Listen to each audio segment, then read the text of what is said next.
Okay, so welcome to the September First Friday President's Conference. I'm Trish Bender, your president, and I welcome all the presidents that are on the call with me, as well as the officers, chairmen, and board members. If you want to unmute yourself, remember the mute button is on the lower part of your screen or on the upper part of your screen, where you can unmute when the question and answer period happens. I'm going to go ahead and take off my Wonder Woman glasses today, but the reason I'm wearing them is because the topic that we're about to discuss, fundraising for nonprofits, is a weighty topic. And every time the fundraising question comes up, in a club or council or state or church or community organization, there is this communal groan. Like, oh, please don't make me talk about this or think about this. It's an assumption that fundraising is a requirement of organizations. But like most organizations, people will be happy to participate as long as you don't put them in charge. And when it comes to fundraising, nobody ever wants to be in charge. So today I want to go over a few things that can help you in your club, council, or neighborhood or organization to kind of give you an overview of what are the fundamentals of fundraising? How do I make it engaging and fun? How do I put the fun back in fundraising? And how do I share this information with my group or organization in a way that gets them excited about it rather than just groaning over it? So the number one thing that I want you to shift in your fundraising is your attitude, okay? So many of us have turned into Daisy. And it's like, I know that I need to get this done, but I want to see if the world's going to fall apart first before I actually take the initiative, right? Or I want to see what the state's doing, or I want to see what the council needs us to do. And what I'm inviting you to do is take that big glass of wine, make your charcuterie tray, and have some fun thinking about what you can do this year to up your game with regard to fundraising. So the covering of the topic today is how do we get our board engaged, right? And I'm going to ask somebody to unmute themselves. Hang on, I'm going to unmute you because it looks like we've got...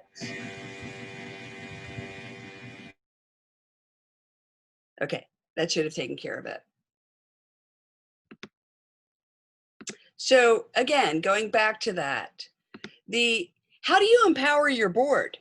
Most people don't realize that the function of being a board member is to partially be a fundraiser.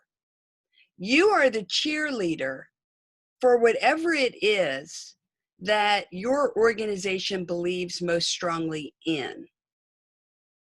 When you join a board of directors, and we're talking in the larger scope of board of directors, you have been invited to be a member of United Way board of directors. Well, as a United Way board member, you're expected to bring in $100,000. That's the privilege of being on the board.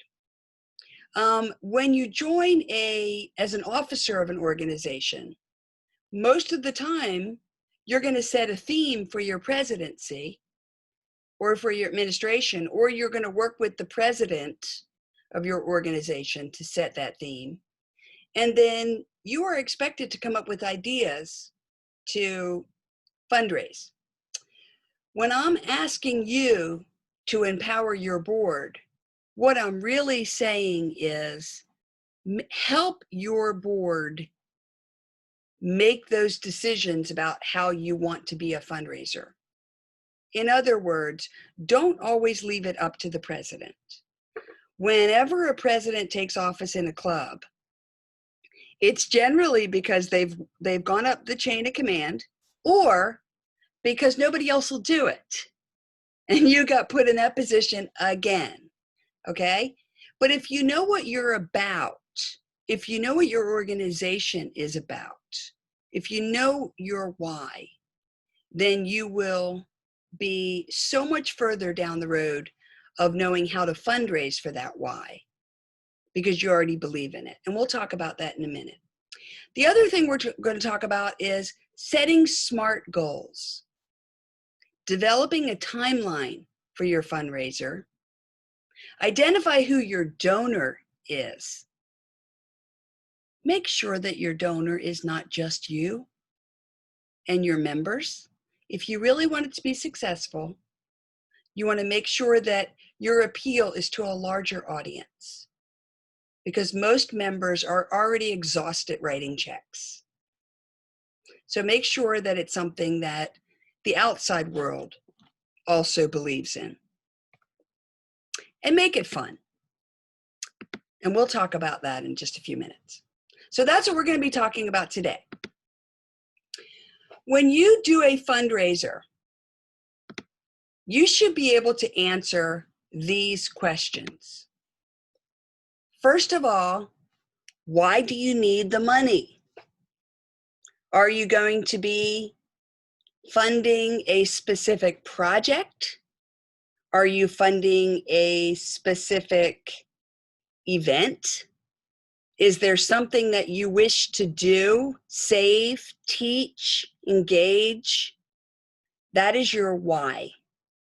And we'll talk about that in just a moment. The next is why now? Do you have to raise funds right now? When you decide what your why now is, you'll know what the timeline is for your fundraiser. And then put yourself in the donor's shoes. How will my money be used? When someone asks me to give $10 to a school, I already know what the money's going to be used for. It's going to be used for buying school supplies, funding something at the school. Okay, if someone is asking you to contribute to a garden club, you need to be able to answer how that money will be put to use. The other question most donors want to know, particularly local donors, is how can I be a part of this project? Am I just sending you a donation? Am I just clicking on your ad and giving you $10, $100, etc.? Or can I help make a difference? Can I volunteer as part of the event? Can I be part of the overall donor list? Can I get involved monthly? These are things that people want to know. They also want to know, is this going to be a one-time thing, or are you going to hound me for the rest of my life for money? So be prepared to answer that question too. Because if I think that by clicking on your email or clicking on your appeal, that I'm going to wind up on some donor list and I'm going to get an email 25 times a week from you, I may not want to donate initially. So keep that in mind when you are doing a donation campaign. Also be prepared to answer how you will acknowledge the success or failure of your fundraising campaign. Are you going to let your donors know how you're doing along and along? Or are you going to send them a thank you card or a success story? So be prepared to know the answer to that question when you are creating your fundraiser. And also be able to answer the question before it's asked, is my contribution tax deductible? And again, we'll talk about all of these. So let's talk for a minute about the why. Most fundraisers succeed or fail at this critical point. Okay? Now, if I asked you, and this goes back to our elevator conversation as a president of your club that we've talked about since the very first expo in 2019. What is your club's elevator conversation? If I go into the grocery store and I run into you and you say, hey, guess what? I'm raising money for Garden Club of South Carolina. And they say, why? You need to be able to answer, because we are saving the endangered bumblebee, because we are creating highway habitats, because we are doing this Planting with a Purpose project, because we want to reverse climate change. Whatever it is that is the why of your club, that's what you want to be able to have at the ready and tell every one of your members to have as the same answer. Now I'm going to unmute, I'm going to stop for just a moment and ask some participants, what is the why of your club? Would anyone like to unmute themselves and share that?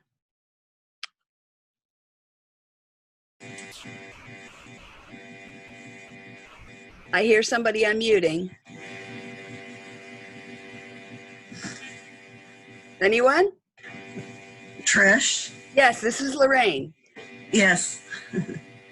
Lorraine, what is your why of your club? Our why is that we only have one fundraiser a year, and that fundraiser provides money for all of our activities, our programs, our projects, our scholarship funds. Okay, so I'm going to put you on the spot here, and I appreciate you volunteering. If I bumped into you in the produce section of the grocery store and you said, oh, I want you to come to our fundraiser for our garden club, and I said, well, where's my money going? What would you say? I would say your money will fund,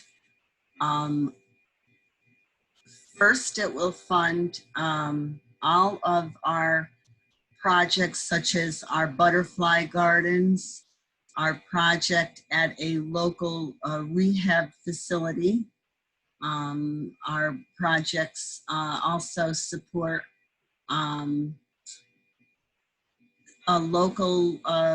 local kids to go to Camp Wildwood. Okay, so I'm going to just stop you there.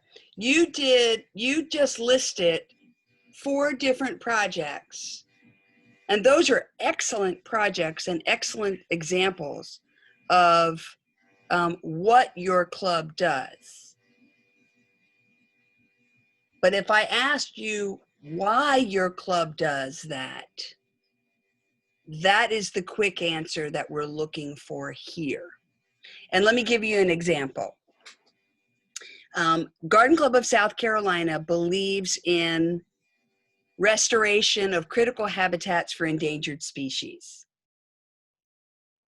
That is a why. It's one of the things that everyone in the Garden Club believes is necessary. We believe that critical habitat restoration is important. And this is how we answer that why. We answer it through sending kids to Camp Wildwood so that they can learn about the environment.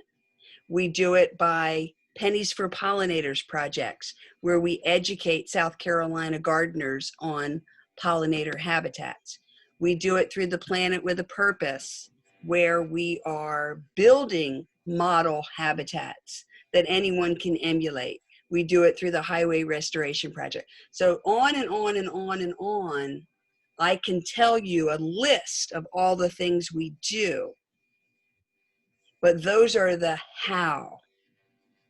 The why is we believe in that we need to save the monarch, or we believe that we need to save endangered habitats across South Carolina. That's a why. Does that make sense to everyone? The difference between what you do and why you do it. So I should say something like the purpose of our fundraiser shall be to stimulate the knowledge and the love of gardening, to aid in the protection of plants and wildlife, and to encourage civic beauty. You can. That's our mission statement. Or you could say, because we want to X, because we believe X. You know what I mean? Make it your own. For Okay. example, I'll use my own club and I'll put us on the spot.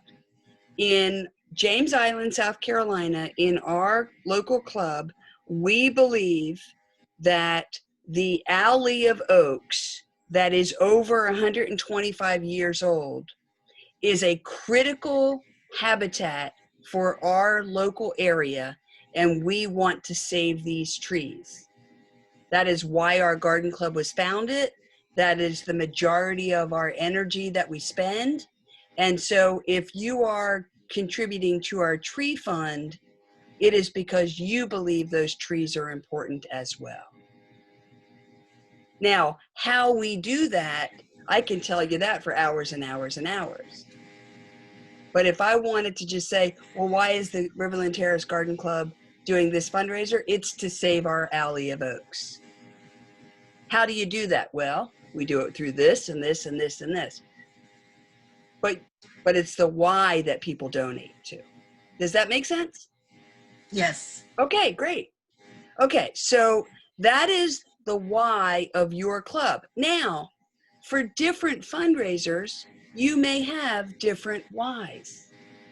For example, if you want to support a kid to go to Camp Wildwood, you can do a neighborhood Camp Wildwood sponsorship drive and say, help us send kids to camp. That's our why. How are you going to do that? Well, we're going to have a bake sale. We're going to have a fundraiser. You're going to write a check. For every kid that we do this, we'll do something silly. It doesn't matter how. The why is sending a kid to camp. The next question is, why now? Many people understand that we can do these things eternally and we can contribute to them eternally. Saving the trees can be an ongoing project, or saving this particular tree with this pruning event, that could be a why now. Most successful fundraisers answer the why now with a specific story. Why now? Because of COVID-19, our funds have dried up. We are unable to have this event, and it's critical that we save this tree by December. It's critical that we send our children to leadership camp. It's critical that we blah, blah, blah. So if I were to ask you, why now? Be prepared to answer, what is important now? Why are things different now? Or why is it essential that we do it before X date so that this can happen, so that X can happen? Hey, y'all, we're funding Camp Wildwood scholarships this year, and we need to have, our deadline is December 1st to have our camper sponsored. Won't you please, blah, blah, blah. That's why now. Any questions about that? Okay, I'm going to move on. The next question is always an underrated question. How will my donation be used? If I give $100 to the Garden Club of South Carolina, for pennies for pollinators, where does that go? Okay, well, if I should be able to answer that question before you ask it. So any successful fundraising campaign says, we are donating for this why, and this is why it's important now, and this is how your money goes to use. And this is the how of your project. We do seminars, we do educational videos, we do outreach, we plant pollinator habitats, we fund this project. We partner with this company to do this. This is the how. So be able to answer the question, how your money is put to use. An example of how. Going back to our fundraiser, we do quarterly tree walks. I'm just making this up because we only do them every so often, maybe every 2 years. But I can say to you, okay, save the Avenue of Oaks. This is how you can participate. This is how your donation is put to use. We will hire an arborist to come out on X date and teach our neighborhood all about landscaping techniques and gardening know-how to keep grand trees alive longer. And we do this. So that's how your money is put to use. And that's how you can tell a donor that you are sponsoring these quarterly educational seminars. You're sponsoring the publication of tree knowledge, how to save your grand tree booklet 101. That is your answer when people say, how will my donation be used? The next question is, how can I be part of this project? So if you're creating a fundraiser, make sure you answer this question. Again, answer it before you're asked. If you would like to take part in being part of our Save the Tree event, you can volunteer to man a station. You can sponsor a tree. You can pass out brochures. You can share this on your social media. Those are enormous opportunities for people to be part of the project in addition to sponsoring or funding or donating to your project. Statistics show that people that feel part of a project are 3 times more likely to donate to that project and share that project with their friends. So think back on remember when everybody dumped the bucket of ice over themselves to take part in ALS research, donations, fundraisers? That is a perfect example of participation, allowing your fundraiser to grow exponentially. So think of ways that people can be part of the project and make that a critical answer in your fundraising. Also, make sure that you have strategized how you will let your donors know that you were successful in your fundraiser. Now, if you do an online fundraiser, chances are that it's going to, every time somebody clicks on it, it's going to show you, it's going to track it for you. But don't get lazy. What you want to do is you want to send a thank you note to every one of your donors. You can set this up automatically. Thank you so much for your donation. You have become part of this, blah, blah, blah. You can let social media do it for you. You can do it the old-fashioned way and get out your pen and your note card and say, thank you for being part of this successful fundraiser. Your money has gone to blah, blah, blah. That is your success story.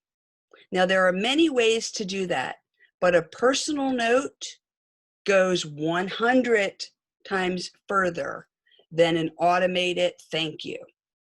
And a personal phone call for a donation over $100 goes mountains over someone that just said, yep, automatic thank you.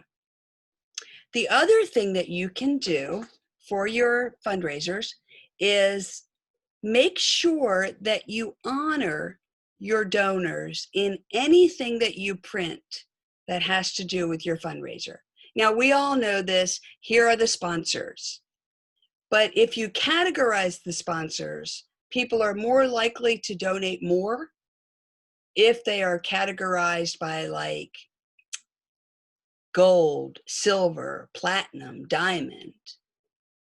People want to be the diamond. Or so just make sure that you also contribute in a way in your gratitude that makes them feel an equal part of your fundraiser. Another way is to use your local media to your advantage. For example, call the smallest newspaper in your area and ask if they would like to cover your fundraiser. The smaller the paper, the bigger the ad, the bigger the story will become. So in Charleston, we have the Post and Courier, but we also have local features that are pullouts in our newspaper. We also have a city paper. We have a James Island Bugler. Again, go for the special interest writers in your town to help you promote this fundraiser. Now, many of you will be asked, is my contribution tax deductible? There are several answers to that question. One of them is if your club, organization, or group is a 501c3 charity, then it is automatically tax deductible. Now, Yvonne, you are on the call with us. Yvonne is our GCSC 501c3 chairman. So would you like to step in and speak about this? Sure. I'm glad to help any way I can. Basically, as a 501c3, any donations given to you, money or in kind, are tax deductible. Also, if you are working in conjunction, maybe you're not 501c3, but you're working in conjunction with another organization or something together that is 501c3. As far as the amount, let's say you're doing a dinner and you're charging $75 for the ticket. You can't you can't give them a donation of the entire dollar amount. You have to take out the part that is in food or whatever it is, whatever the material cost is. And it's only the profit from that actually becomes the tax deduction. And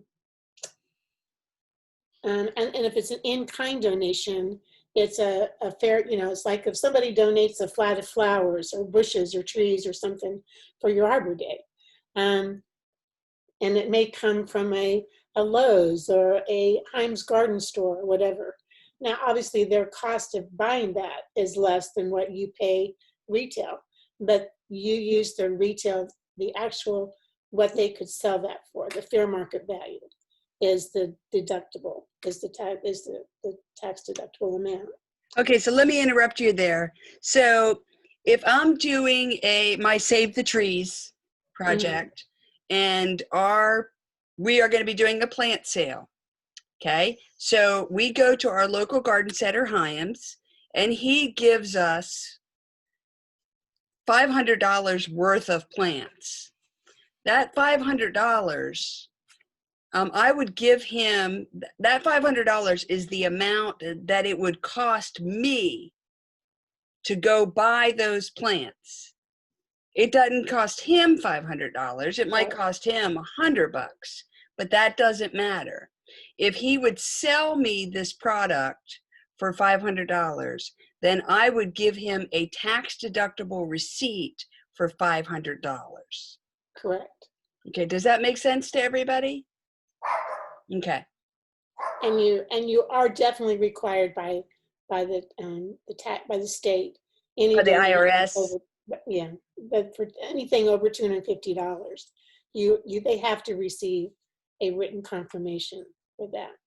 Right. However, I would suggest that anything over $50, I would send a thank you. I totally agree with you. Anybody that gives a donation, we're all very susceptible. We like the pats on the back. And if somebody is appreciative of whatever you do, whether you make a meal or you give them some flowers or whatever, you're always more apt to do it again, or maybe even larger next time because you felt appreciated. So that's always a good idea. Right. So are there questions about 501c3 status, receipts? How do you apply? Do we have any questions from the audience today on that? I know that that's a whole other workshop. Well, of the eight organizations under our umbrella, you all received probably about a week or so ago a notice from me coming out with what's required to be sent in by October, just so we have time to review it and time to report it to the IRS in January. And there was I had a question this morning. Someone who joined last year got their 501c3 status. They weren't sure whether or not they had to file the e-note this year, that they thought it was maybe next year. I was like, no. They get confused with the state recognizes only every 2 years at the state convention, the new clubs join, that have become a part under the umbrella. So, but from the time you get the note from me saying, congratulations, you are a 501c3. You have to start putting your 990 in every year. Right. Yes. Right. Yeah. Or we'll be hounding you because you could lose it. Good. All right. Getting back to the 501c3 partnership. Many people will apply for grants and money from organizations, municipalities for projects, particularly beautification projects. But the first thing they're going to ask you is, are you a 501c3? Okay. Be aware that unless you are a subordinate of GCSC, 501c3, or an independent 501c3, in other words, you have applied with the IRS, you have gotten your 501c3 status, and you have maintained it every year, you cannot give a tax deductible donation receipt, ever. Now, what those people do, if they write a check to your club and they take it off on their taxes, that's between them and their accountant. But you cannot do a fundraiser and say, your donations are tax deductible because you gave to our organization. You are not allowed to do that by law. So just keep that in mind. This is when you want to make sure that you are partnering with a 501c3 organization if tax deductible donation receipts are important to you. Okay. So moving on. Sometimes one way of fundraising is to go for the big bucks. Now, again, whether you are a 501c3 or not, many organizations are out there at the ready with money to give you if your why aligns with their why. And these are the foundations that offer grants. Now, our GCSC grants chairman, I don't believe she's on the call. But here are some, we do have a GCSC grants chairman if you want information or you want to pick her brain about how you apply for grants. Her name is Joyce Moore, and you can find her on our website. But here are a few things that you need to have at the ready if you are going to go for large grants from foundations or grant organizations. Number one, and these should all already be in your club handbook or yearbook. You want to make sure that you have your mission statement ready, and you can copy it right off our mission statement if you want. You want to have a little background of your organization's history. It can be as small as helping save grand trees since 1947. You know, it doesn't matter. As long as you have a little bit of a story as a background. Make sure that you are very specific about your fundraising project.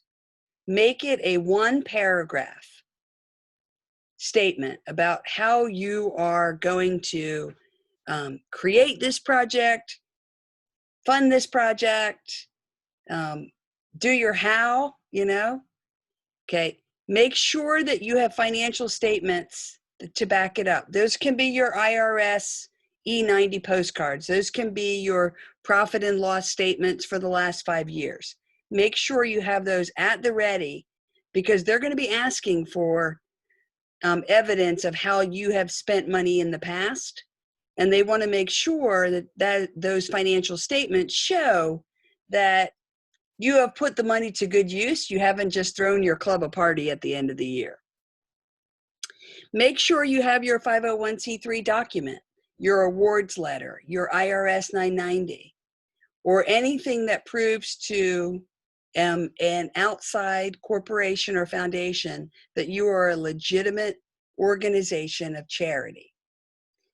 Now, one thing that be noted, just because your club has an EIN number on your checkbook does not mean that you are tax deductible. Most clubs will start a checking account and go on the IRS website and get an EIN number. But unless you register with the Secretary of State and the 501c3 application on the IRS, that EIN number goes away in a year and it's meaningless. So if you have an EIN number on your checkbook from 1967 when your club was organized, it's no good anymore unless you are registering it every year with a profit and loss statement with the IRS. Also have a budget. Have your club's budget. Now this should be in your yearbook already. You should have a summary of what your club took in and spent last year at the ready. You should have a project budget. This is where the money's going. This is where the administration is. This is what it's going to cost for the actual event, blah, blah, blah, blah, blah. And this is what we're going to be doing with the profit. And ask yourself, when you go to reach out to most foundations, now this information, just so you know, came from Amy Einstein, amyeinstein.com. She is the fundraising guru to nonprofit organizations. And she has her own website that I'll post later. But she says the critical mistake that most organizations make is that they write up the grant application and they never contact the foundation to put a face and a voice to the project that you're asking money to donate towards. There is no harm in calling up ABC Foundation and say, you know what, I see that you have funded grand tree restoration projects in the past. We are an organization that has been trying to save grand trees since 1947, and we thought our project might be a good fit for your project, for your mission statement. Does our local project sound like something that might interest you? That is a great opening conversation, because most of the time they have all these applications, but they have no idea what's really behind that. So being able to personalize your appeal with just reaching out to someone makes a world of difference, and it puts your grant application at the top of the pile. Oh yeah, I remember. I talked to Trish about this, and they've been doing this every year for so-and-so, and it sounds like a really great project, and she's available if we have any questions. And make sure that you do that if you're going for the big bucks. So those are the fundamental outline of how you do a fundraising goal. Okay, before we get into the specific ideas, I want to make sure that I go back to one thing that was on the very first screen, and that was the goal setting smart goals. For anybody that's been in business management, SMART is an acronym. Okay, it stands for specific. Okay, you want to be as specific as possible about your goal. We are raising $5,000 to create a habitat at Riverbanks Botanical Garden. That's an amount, and we want to do it by X amount of timeline. That's specific. Okay. M stands for measurable. Make sure that you have a target that you are trying to achieve, and make sure that you know how to measure that target. So if your money's coming in and if it's not earmarked, you have no way to measure whether the money that was donated was for that or for this or for whatever. So make it measurable. A stands for attainable. Make sure that your SMART goal is attainable. Okay, don't set a $100,000 goal for a project that you know typically raises $5,000 or costs $5,000.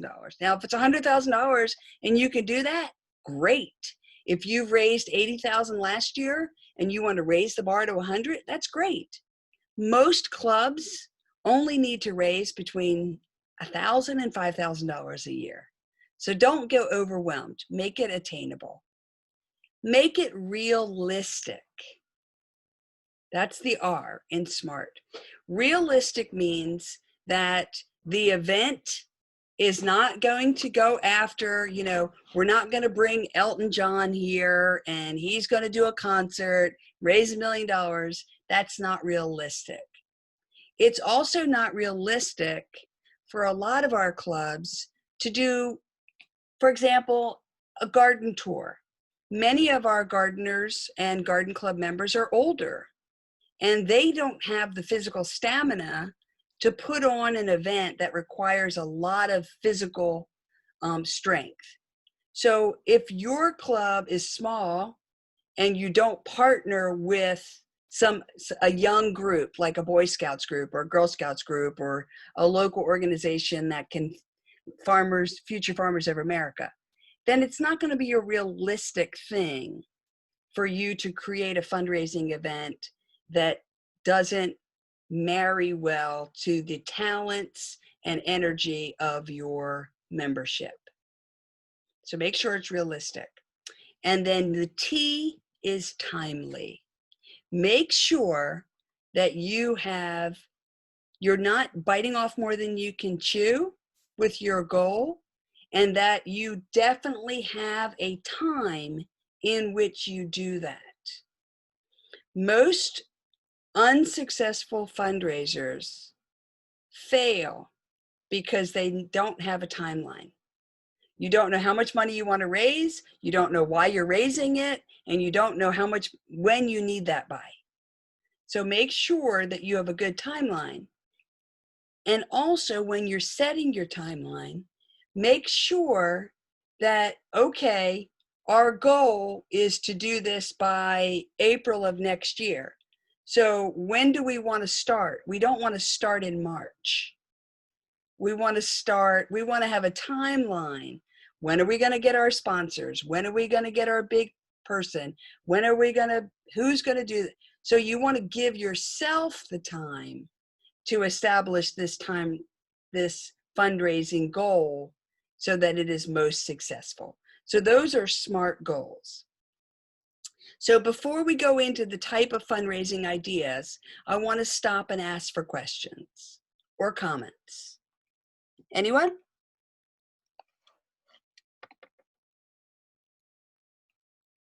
If I don't hear any, I'm going to move on. Okay, I'm going to move on. So I'm going to give you a dozen quality fundraising ideas that you can take and use however you want to use them. Okay? The first is the WAC campaign. Now, for most of us, if we live busy, very busy lives, and we love what we do and we want to support what we do the WAC. The WAC stands for Write a Check.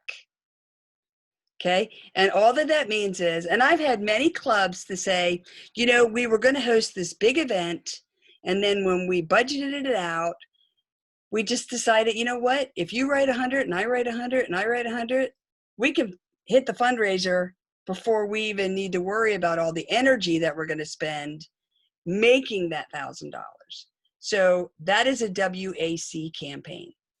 Many clubs this year are going that route because of COVID. We can't have our normal annual tour. We can't have our fundraising. We can't have our social event. We can't have this. We can't have that. So instead, we're all just deciding that all we need to raise is X. And so if that parlays out, if every person can either write a check or raise X to write a check, then that's the best way to go so that we can all do it from our home. The next is to sell a product. You know, now I'm going to tell you, most clubs have so much talent in their club that your product, and this is the highly underrated product, is the knowledge that you have about your local area, your local history, your local gardening, your local monuments, your local preservation. You have so much knowledge in your club. And if you offered that knowledge and that expertise to your local area, you would be amazed that it would be considered a product. I'm going to give you a few examples of what I have read in your yearbooks. In the West Low Country, they do an annual tree walk where they will, now they do it for free, but you could easily charge for it. Let me hire an arborist and I will walk down the neighborhood and I will teach you about the trees that are in your neighborhood. Okay? Let me come to your garden and identify the native plants that are already in your landscape. That doesn't cost you anything, but it can be a product that you can sell to your local community. Okay? A design workshop that you put on as an event and you charge people online to come in and join like we're doing today. So a product does not have to be a tangible item. It can be the knowledge that you have already rich in your group. So you might want to ask in your club, who are our local experts? Or you might want to prompt someone that you know is very good at something to share their knowledge and do it as a fee-based thing. The third thing is to host an event. Now, this is where the fun comes in, because we all love to host a party. We all love to throw a party. We love to throw a tea. We love to throw a house tour. We love to throw a boutique. And this is something that you can do even online. Now, I'm not here to tell you what you can or cannot do during COVID, because that's for you to determine for your own selves. As long as you're COVID careful and you're doing things for the greater good, I think that you can go ahead and host an event. But if you feel cautious, hosting an online event is just as fun. In fact, there are some amazing people that are out there already hosting Zoom comedy night, where you hire a local comedian for a private Zoom event and you charge tickets. So make sure that it's light, make sure that it doesn't have to be about gardening in order for it to be fun. Another option is to resell a product. Now, this is a partnership opportunity.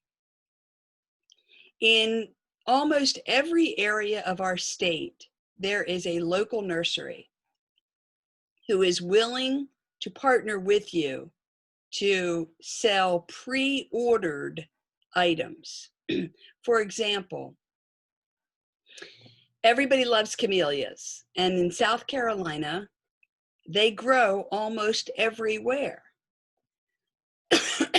If you partnered with the Camellia Society in your area to pre-order your favorite camellia of the year, or you partnered with a citrus grower to pre-order, the best lime that you can grow this year, that doesn't cost you anything except the energy to go out and coordinate the pre-sale.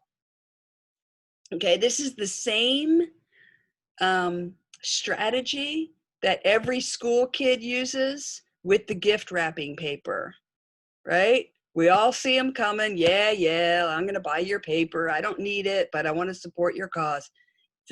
But this is the gift that keeps on giving. Because when you partner with something that grows, then that also appeals to that question that we started from before, which is, how can I benefit? How can I participate? Okay, how can you grow your own pollinator garden? Well, when you send us $20 to our Pennies for Pollinators, we will send you a seed packet that you can start your own pollinator habitat in your yard. Make sense?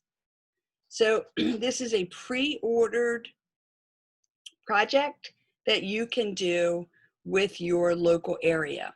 At one of the clubs I think it's the Camellia, we were talking about camellias, but the Camellia Garden Club actually wholesale purchases birdseed and then resells it in pre-packaged smaller quantities and sells them at events with homemade bird feeders. So again, that is an opportunity for you to resell, but don't just do it to your members. So often we hit our own members up.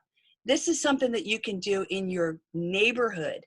The Nextdoor app on your phone is a great outreach tool for pre-selling or pre-ordering products for your garden club. The next item is to provide a service. Okay, we partner with 3 landscapers who have agreed to give you $50 off your next tree trimming.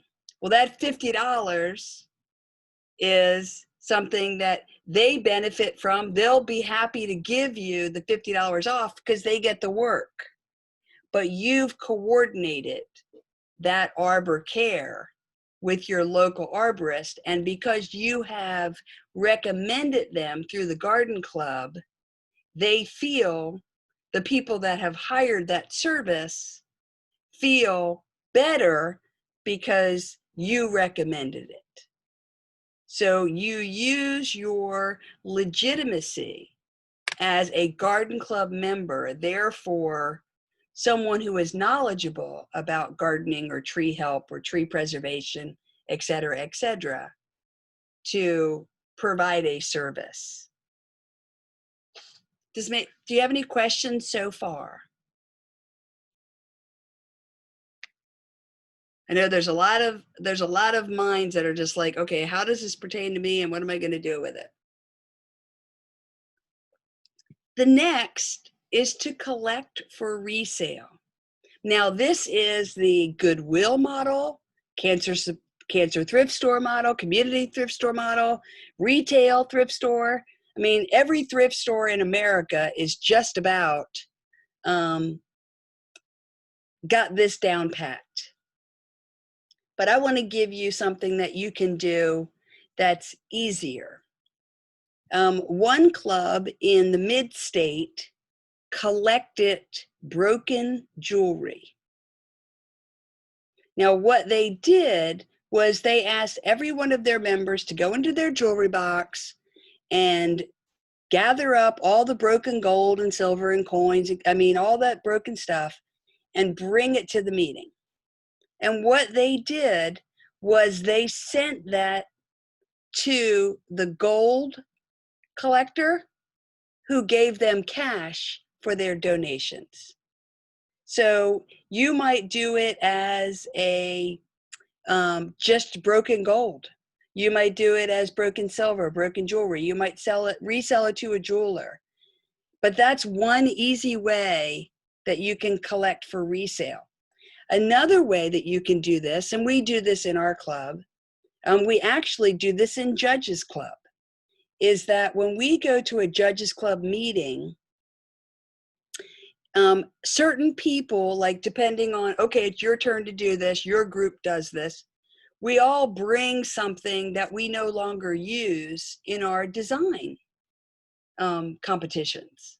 And then we just buy it off of each other, and we make all that money goes towards your club event.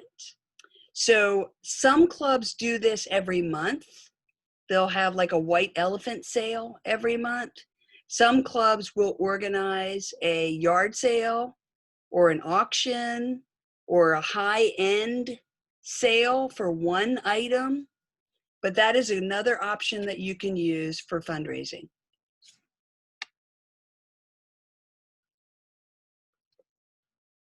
Sponsorship.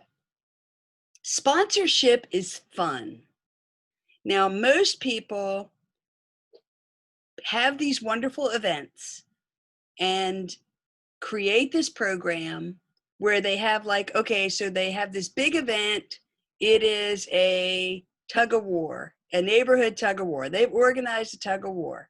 Okay, who are you going to sponsor? Which team are you going to sponsor? Which athlete are you going to sponsor in this event? And each athlete gets to collect their own sponsorships. You see this with walkathons, readathons, learnathons. In gardening, you can do this as a Zoomathon or a growathon. Okay, we are having a contest for who can grow the largest camellia in a year. Okay, won't you sponsor me? And then I will keep you abreast of how my club is going with this growth event. So another way to ask for sponsors is to go back to what we talked about before and say, we are sending children to environmental study camp.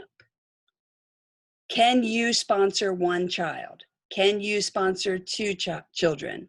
We would like to sponsor 5 children. So can your family get together and sponsor a kid for a whole week? It costs $250. That's another way that you can ask for sponsorship. Most clubs, when they're writing out their annual dues and putting in their annual contributions, don't have any way of connecting their community to that project. For example, with Garden Club of South Carolina, we have 12 different ongoing projects that you can donate to. And if you go to the gardenclubofsc.org, and I'm going to take you there. Let's see if I can get in here. Maybe I'm not going to take you there. Okay. If you go to our website, under the donate page, you will see our 12 projects. You can copy that project and share it with your local community. Rather than you always being the one trying to come up with the money to support a scholarship, for example. You can say to your community, help us raise money for the presidential scholarship to study environmental awareness and blah, blah, blah, blah, blah, blah, blah. Just by sharing that, you can ask for sponsorship. So that's another way that you can contribute to the greater good, just by expanding the awareness of something that is already an active fundraiser. But here are some other fun ones. Because remember, fundraising, if it's not fun, educational, compassionate, engaging, or an actual tangible asset, most people won't buy in. So one way is a fundraising discount card. And I'll share a website with you in a minute that allows you to get a fundraising discount card. Now, pretty much we're all familiar with this. You want to support the local band, so you buy the coupon book, and the coupon book gives you half off or buy one, get one free or 20% discount when you go to this place or that place or this hair salon or all the you can do that by creating your own, but there are companies out there that will create this for you so that you don't have to create it for yourself. The next is an auction. Now, many people are using auctions. We do this at our events all the time. We have silent auctions or we have live auctions. But if you hire an auctioneer and you do a live auction event, you will be much, much more successful when you want to raise big money. And when I say big money, I'm talking about $5,000 and up, okay? Have a live auction event. And then you get your sponsors to give you the things that you're going to auction so that you just write them an in-kind donation receipt. So it didn't cost you any money to get the product. It doesn't cost you any money to sell that product. All you're doing is auctioning it off to the highest bidder. The next option is a contest. Now, I love a good challenge. And so for me, one of our challenges is, okay, here's an online event, and I want to be the one that photographs and posts the most bugs in my yard, okay? So I'm going to take a picture and you're going to sponsor me for $10, just $10. I'm going to compete for the one who gets the most photographs of pollinators or bugs or et cetera, in our neighborhood. And every day I'm going to be posting a picture. That gets the neighborhood involved, it gets you involved, it gets people that want to take that challenge involved. If you've been on the National Garden Club website, Dave Robeson who is a very great designer judge, master judge, and on the national board, he has been challenged every day to create a design and to post a picture of his design. Okay, you could do this as well. Most of us are on social media.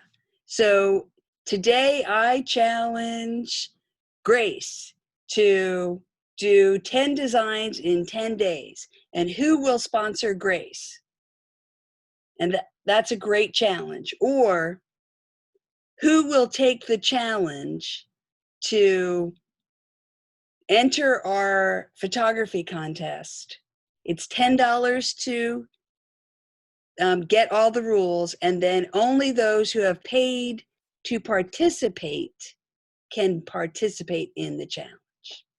So that is another opportunity for you to do a challenge in your garden club.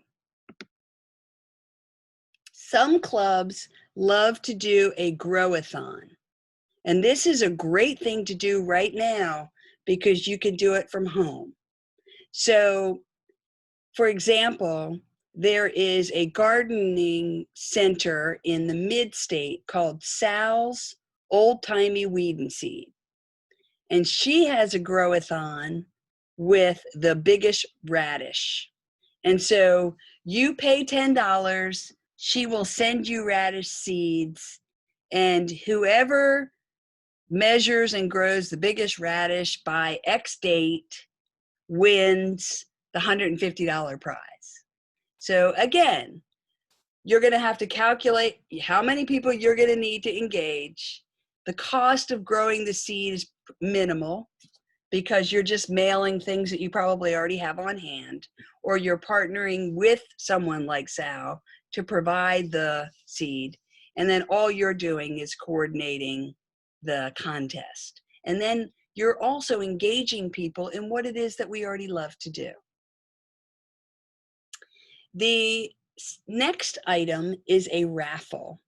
Now, a raffle is sometimes controversial because certain organizations do not believe in raffles. They see it as gambling. So you want to poll your membership and make sure that your membership is on board to do a raffle.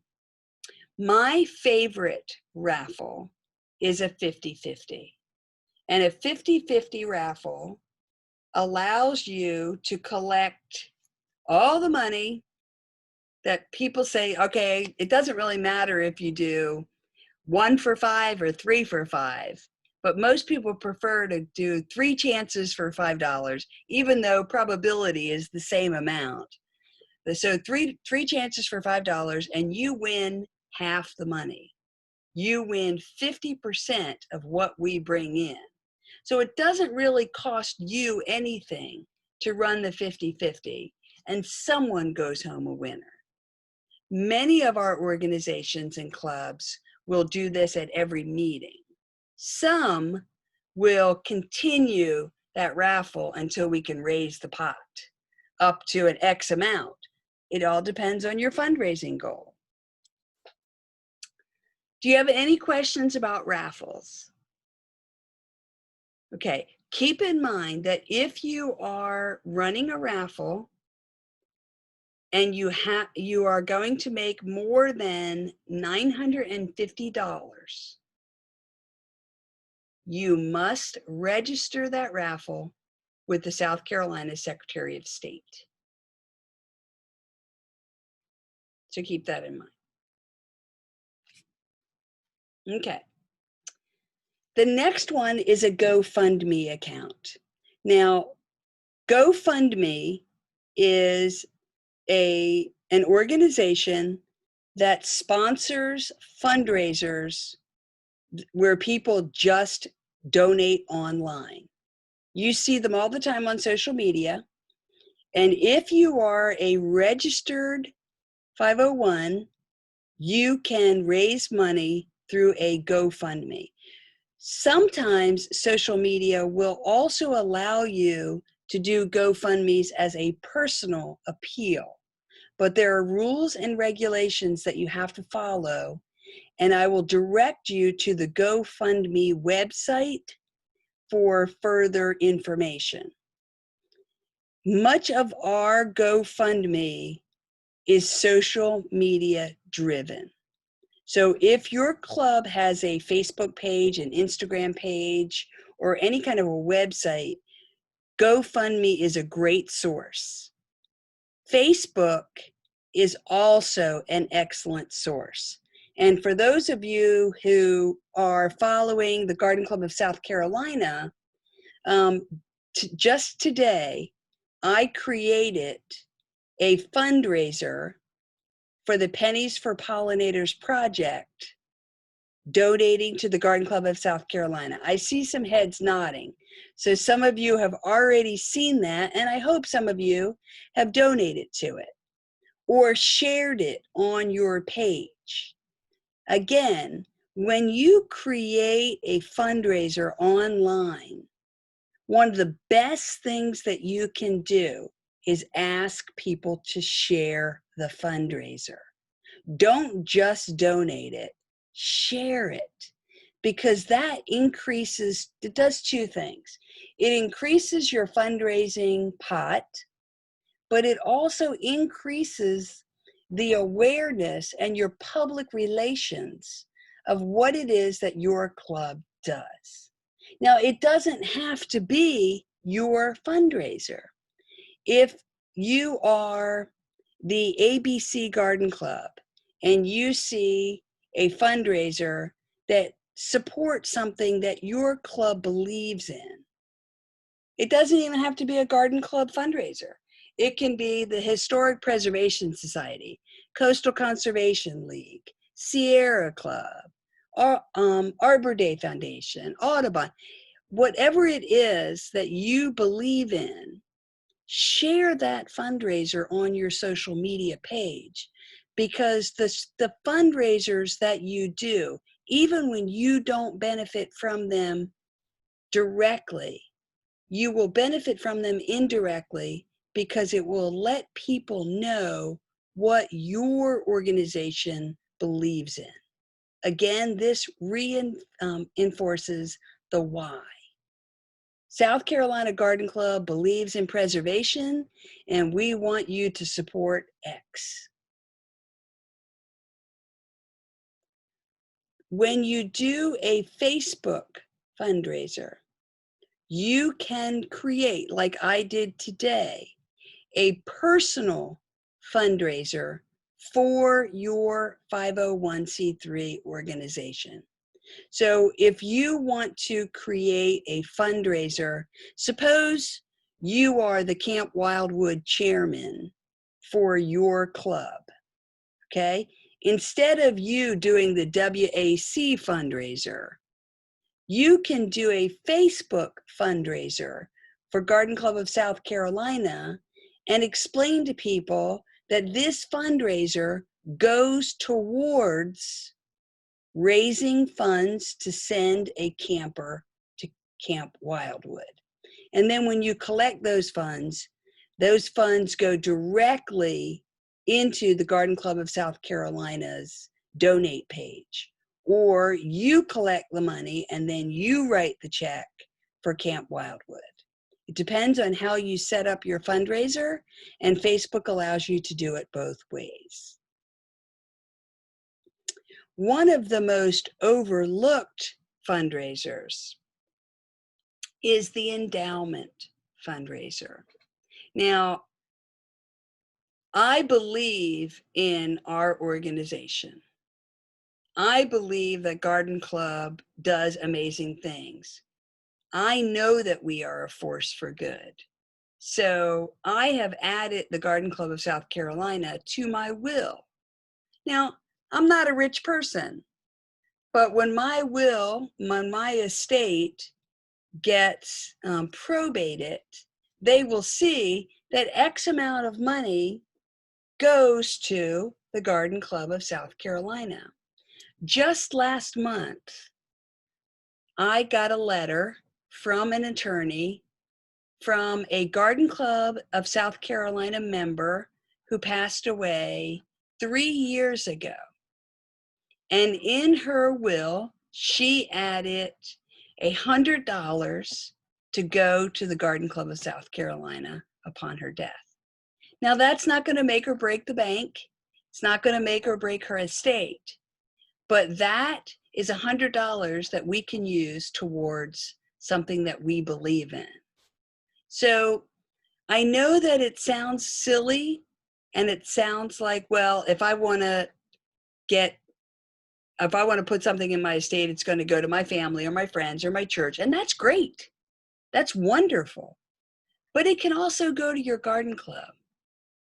One of the things that I find most disappointing is when I read an obituary of a garden club member and I see two things in that obituary. One, in lieu of flowers, we want money to go to some other organization besides the garden club that I would belong to for the last 55 years, right? We're not even proud enough of our garden clubs to say that, okay, when I die, can you give $100 to my garden club? Don't send me flowers. Contribute to the thing that I contributed to for so long and so many years.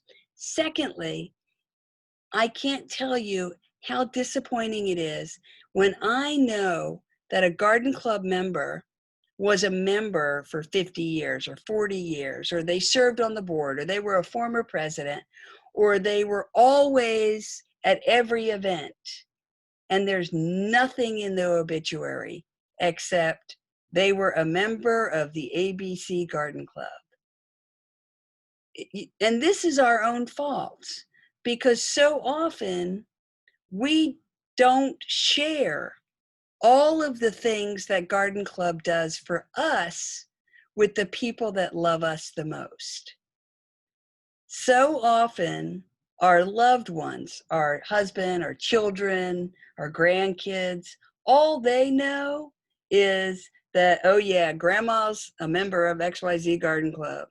They have no idea that grandma is saving butterflies, and grandma is sending kids to camp and doing scholarships and preserving Memorial Garden, because we don't tell them. We just say, oh yeah, I'm going to this convention, or oh yeah, I have my monthly meeting. The more we tell people that the why are we a member of the Garden Club? We're a member of the Garden Club because we believe in preservation, restoration, beautification, and saving endangered species. We're a member of a Garden Club because what is your why? And so just something as simple as at your next club meeting, pass out a little form that says, please, I will add so-and-so to my garden club. I pledge X amount of my estate to garden club. Or say, okay, here is the paragraph that you need to add to your will. And it's a codicil, and it's a form. And it says, and you can download it off the internet, and it says, upon my death, please give X amount to the garden club that I loved, and here's why I love them so much. And just share that with your members. They may or may not do it, but believe it or not, many of us would love to do that because we have given our lives to something this special. And so we want to note that our money, our time, our energy, and our love and our passion for our hobby did not go in vain. It did not go unnoticed. So one club, this is great. This is not in South Carolina. One club asked every one of their older members to write just 3 paragraphs about why I spent so much time in garden club. And they asked them to write it down and then share it with their families at the next Christmas table so that their families could understand what it was that kept taking mom or dad away once a month or 3 times a week, or why is mom always in that butterfly garden? And then they had that when they were making decisions about where's mom's estate going to go, or what are we going to do, or what are we going to do in lieu of flowers. So I know it sounds morbid, but it's really not. It's really helping you to explain to your family, your community, and the people that come after you why Garden Club was so important to you. So those are just a couple of ideas of categories of fundraising. I mentioned the challenge. Here is an example of Facebook. You can go on Facebook, on your own Facebook page, and create a fundraiser for yourself or someone else, and select your nonprofit. Now, if your club is a 501c3, you can select your own club. If you want to contribute to the Garden Club of South Carolina's fundraisers, you click Garden Club of South Carolina Incorporated. And then you can create your own fundraiser for the project that you find your club wants to support. So this gives it to you step by step. Here are some tips to make it successful, and I alluded to many of these throughout this presentation. The best products to sell are the ones your members want to buy, because those are the ones that will get them excited about buying it. Plants, jewelry, trips, etc. Ask your members what they want to do. The best events are the ones that your members get excited about.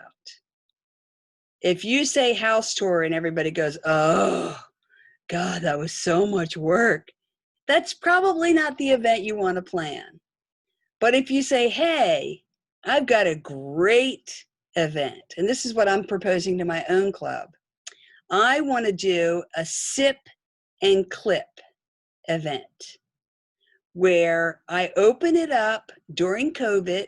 I open up my garden for one afternoon. So I will serve X cocktail, right, from 5 to 7. And you're going to bring your scissors and a bag. And you're going to walk through my garden sipping this cocktail. And you're going to clip whatever it is that I have in my garden that you think is shareable. Now, I'll be there to monitor that you don't chop off the head of my famous dahlia. But if I walk around the garden with you one-on-one, and we share a cocktail, we also share stories. And I say, oh yeah, and let me show you this. My 4 o'clocks did great this year. Have at it. Here, take some cuttings. Let me show you how to cut the hydrangea. Let me show you how to collect these seeds. So that is a sipping clip. Some people like just to sip and stroll, where you just, for $5, you can walk through my yard or your yard or somebody's yard that does an awesome job. And, they can just share a cocktail and contribute $5 to your club. So many of us have wonderful gardens. So many of us have crazy gardens or, overgrown gardens. It doesn't matter. Think about things that you have that you would like to share and make that a profitable event. So what if you only raise $100? So what? You had some great cocktails with some friends, and maybe you made a new member in your club. The biggest, most successful fundraisers that are the most profitable are the ones when you partner with another organization, wholesaler, entity, or event where it's a win-win. And a great example of that is in Bucks County, Pennsylvania.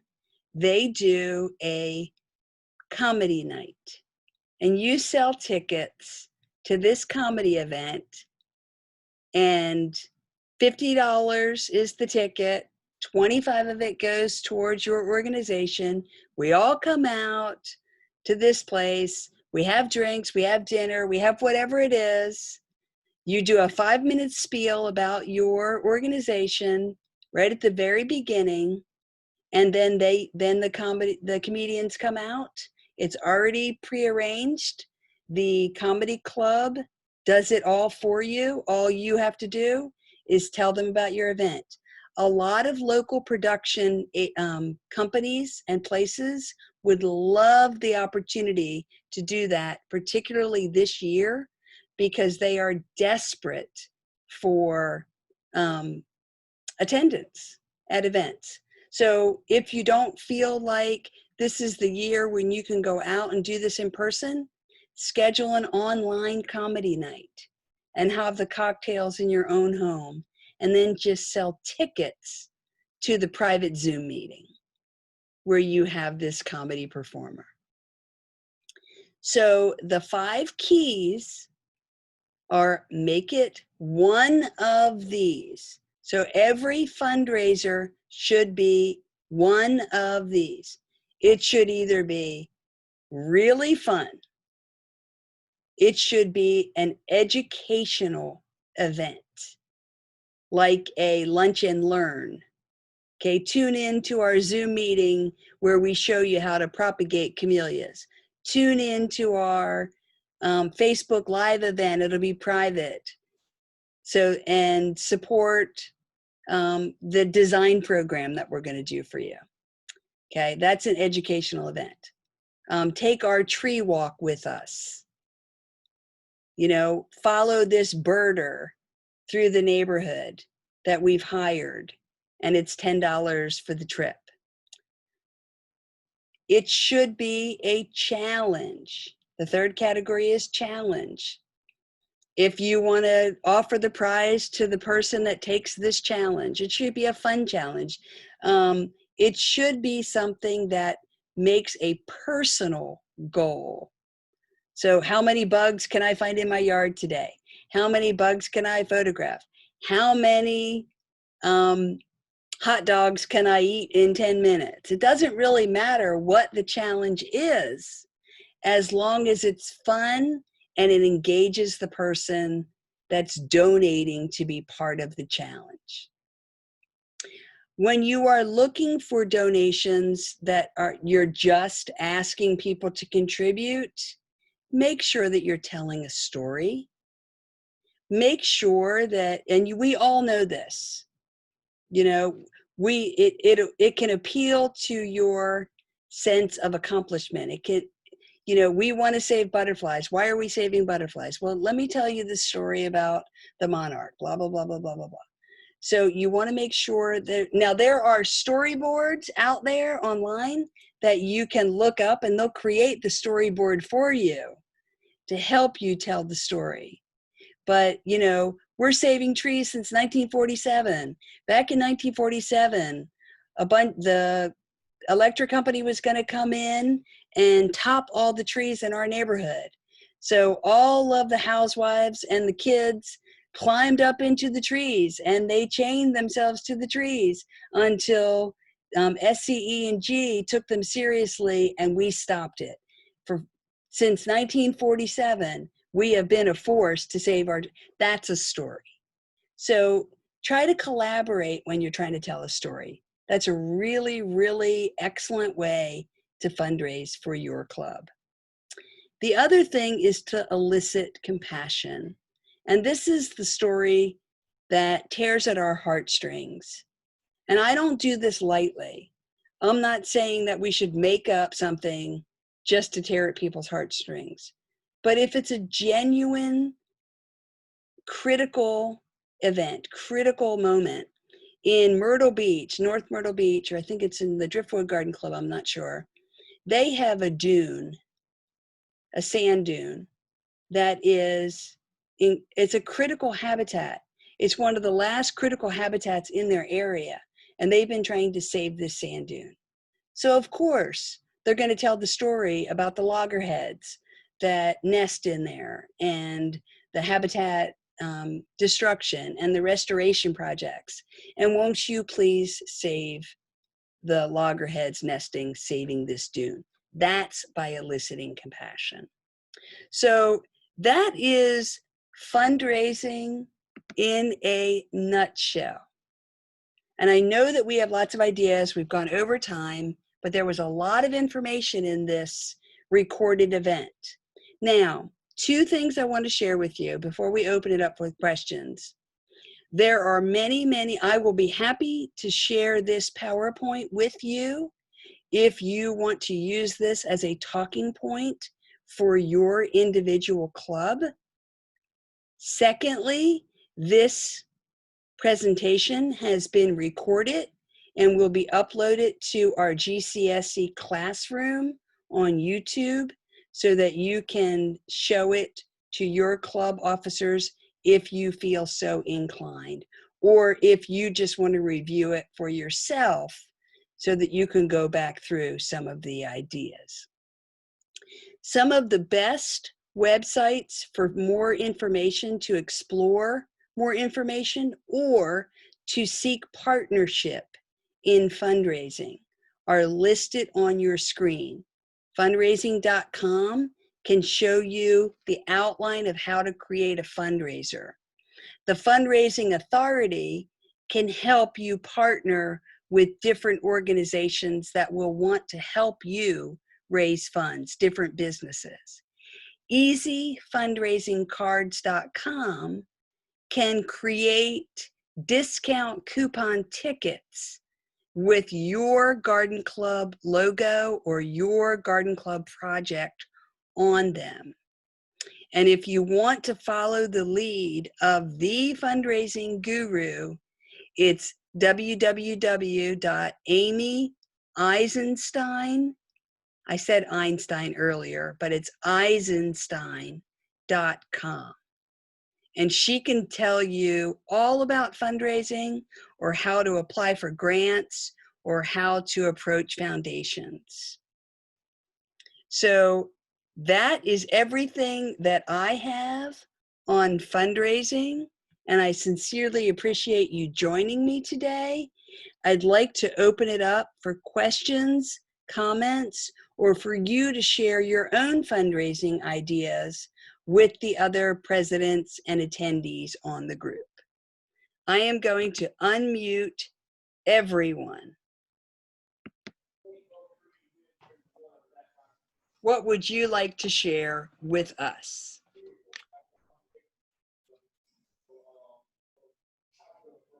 I have a quick question. Yeah. When you say that it's going to be on YouTube? GCSC Classroom YouTube, how Yeah. do they get to that? They go to YouTube and they search for Garden Club of South Carolina or GCSC Classroom. Oh, okay, good. Oh.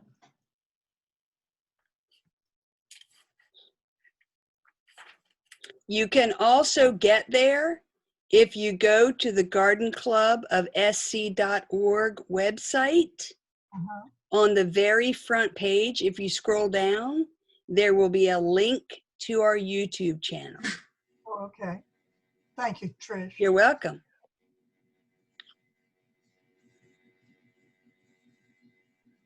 Any other questions? It's good to see all of these broken down.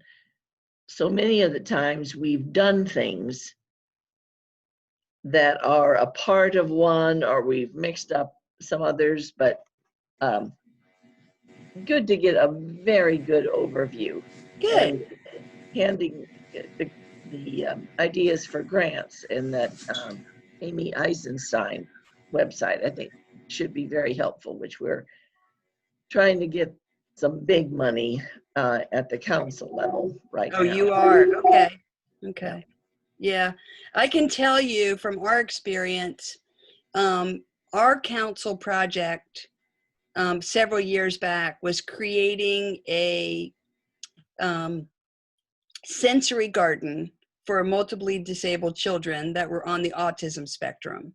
It was at Pattison Academy. And we knew that this project, in order for it to really be what we wanted it to be, it was going to cost us somewhere between $50,000 and $75,000.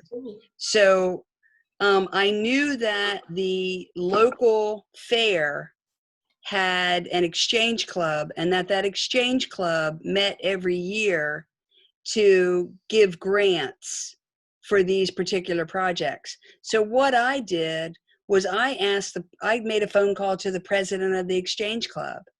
And I just said, hey, you know, I'm with Council of Garden Clubs of Greater Charleston. We're building this garden for Pattison Academy, blah, blah, blah, blah, blah. And I know that this is the key. I know that helping children is one of your missions. And I'm wondering if our project to build this sensory garden for these children is something that would qualify for one of your grant awards.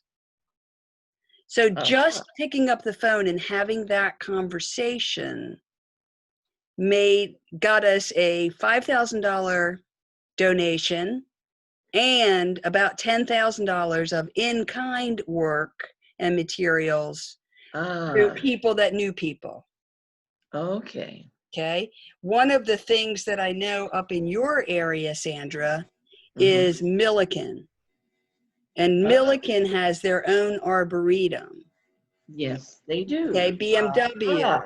Yes. Okay. So calling up Milliken and saying to them, hey, I know that, you know, saving trees and building habitats is important to you. I'm wondering if you know about the arboretum that we have created and if that's something that you'd like to blah, blah, blah. Okay. Okay. Okay. Great. Good. Okay. I'm also going to throw something out there because I have 100 impossible ideas before breakfast. And that is that we received a phone call through the GCSC website phone number from a woman who just moved to South Carolina and wanted to find resources in how to grow things in the upstate. Now get this. She said, when I lived in Charleston, the Garden Club of Charleston published a book about a little pamphlet called Gardening in the Low Country. And I was wondering if the upstate garden clubs had a similar book. Hint, hint. Okay, so everybody in your area can create something very simple. Even if you use the Scoop newsletter to copy the month-by-month hints and tips for your specific location, and then throw in a couple of other things that you know from your Master Gardener programs, and just create a sampler booklet and have that for sale at all the local garden centers. I know Garden Club of Charleston makes a lot of money on that. Okay. So that could be something for your area as well. And you come up with all of this even before you have a cup of coffee? Yes, before breakfast. Before breakfast. I like to steal good ideas and share them. Very good. Thank you. Anybody else? Tell her to contact our website, our council's website, which will direct her to a club. Yes, I did. Thank you. Okay. Anyone else have any other questions or comments before we close? I know you're all desperate for a cocktail now. Thank you so much, Trish. You're welcome. Thank you. Thank you. Okay. Any other last questions before we sign off? Okay, so now every one of you is now a superhero when it comes to fundraising, right? Because you have all the information that you can share with your local club. One last thing, please do me the honor of sharing our Pennies for Pollinators Garden Club fundraising project that I just posted on Facebook today. If you did not see it, It is on my Facebook page and the Garden Club of South Carolina Facebook page. So you can share it from either place. Very good. Thank So you. signing off from Charleston, South Carolina, please stay safe. Have a wonderful celebration over this holiday of labor. And please thank someone that has done their part in your club. You know, Labor Day is not just for people that are going to work. It's for people that are working for your garden club. So make sure that you thank your worker bees and give them the appreciation as much as I thank you for all the work that you're doing for your club. So happy weekend, everybody. Okay, and we'll Thank be you. here on September Bye-bye. 9th. Thank you. You're welcome. Trish. Yes, and last but not least, we will see you for the GCSC classroom Gardening for Life next Wednesday. Right. Take care. Bye-bye. Bye. Bye. Bye. Bye.